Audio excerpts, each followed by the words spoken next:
that was a long night, but I did manage to fall asleep after the 3 a.m. call to prayer. And I think I'm finally ready to go out and do a little exploring. Okay, so we're off. So one of the things people say to do for altitude sickness is to go below 3,000 meters, which is impossible in Ladakh. I'm already out of breath. I'm just a few hundred meters down the road.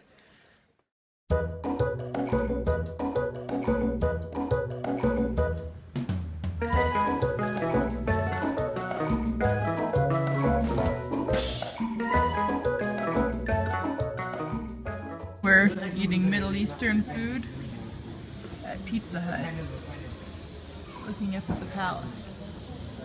Ain't bad, even though I'm still finding food a little bit repulsive. That evening we took a walk through the ancient stone labyrinth of Old Town to the palace.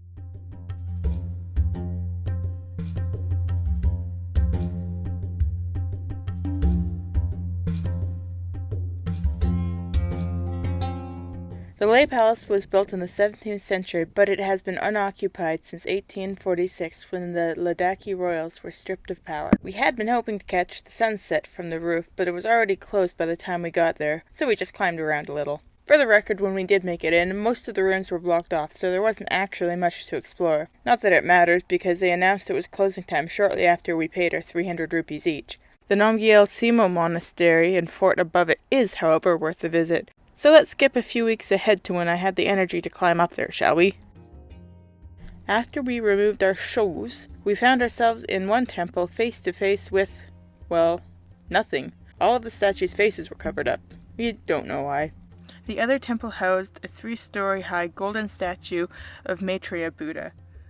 At this point in the trip, we were sort of monasteried out, so the real treat was to climb to the top of the Tsemo fort on old stone staircases and rickety wooden ladders.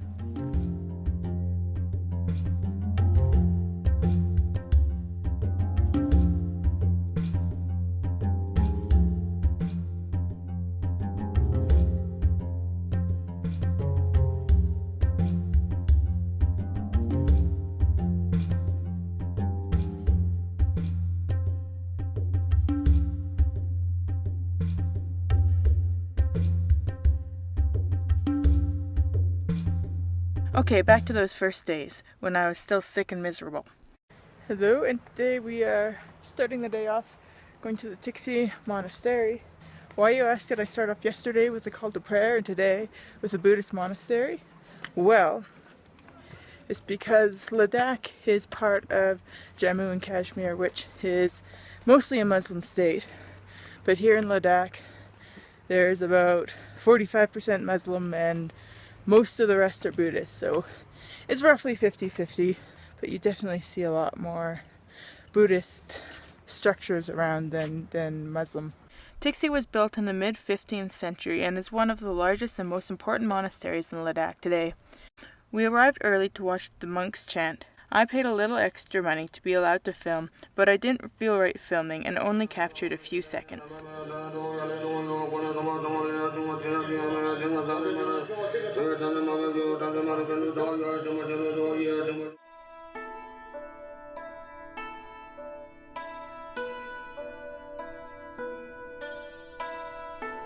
According to Buddhist tradition, Maitreya Buddha is the future universal Buddha who will one day appear as a great spiritual leader and spread a message of compassion, love, and peace throughout the world.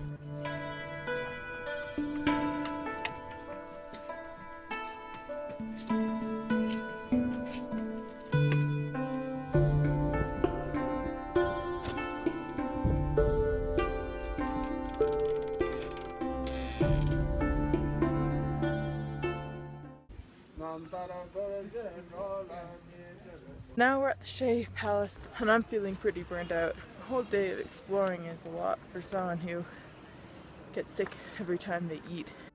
Shey is the former capital of Upper Ladakh, and the monastery and palace date back to 1655. The palace was abandoned in 1842 and most of it has fallen into ruins.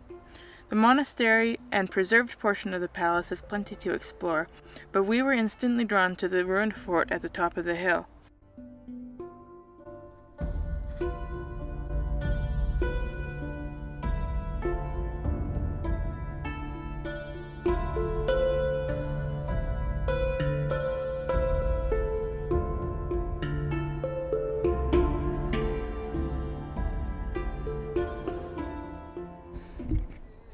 One evening, a group of Indian musicians showed up at our guest house, much to Clay's delight, as he'd just bought a guitar and was happy to have someone to play with.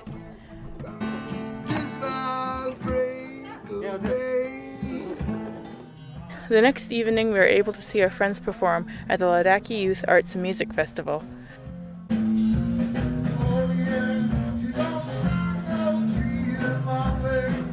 Along with some traditional Ladakhi hip-hop.